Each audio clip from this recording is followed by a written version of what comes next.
Hi guys, luto tayo guys, adobo na liempo. Ayan guys, piniprito-prito ko muna siya.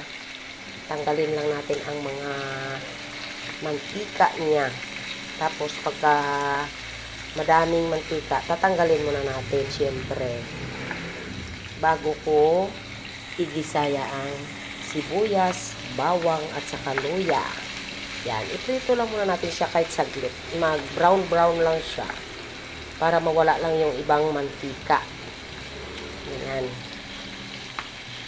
Prito lang muna natin siya ng mag-brown-brown. Ayan siya guys. Tapos igisa na natin. Pag maprito ko na siya ng brown-brown, tatanggalin natin ang ibang mantika. Sige, abangan natin ang susunod. Ayan na guys. Tinanggal ko na yung mantika. Yehe.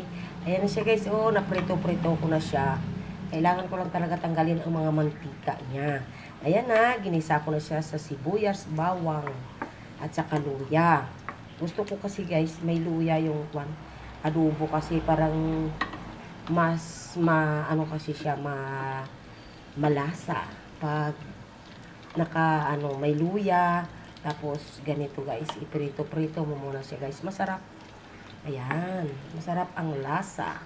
Ayan na guys, luto na ang ating adobo guys. Ayan na siya. Oh. Yummy, yummy ang adobo ni Inday Jo. Sigurado. Taob. Sigurado, only rice. Sa sauce niya pa lang, sigurado na talagang ano ka nito, oh, sulit na sulit. Ang ganda ng sauce, ang sarap ng aking adobo guys. Kain po tayo. Ayan na siya guys.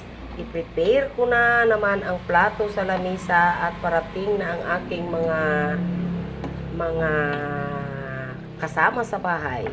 At kami ay kakain na.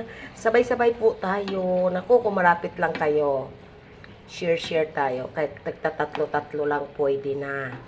Ganon ako namimigay ng aking ulam. Ayan na siya guys. Okay na. Thank you guys. Thank you for watching. Laga tayo egg.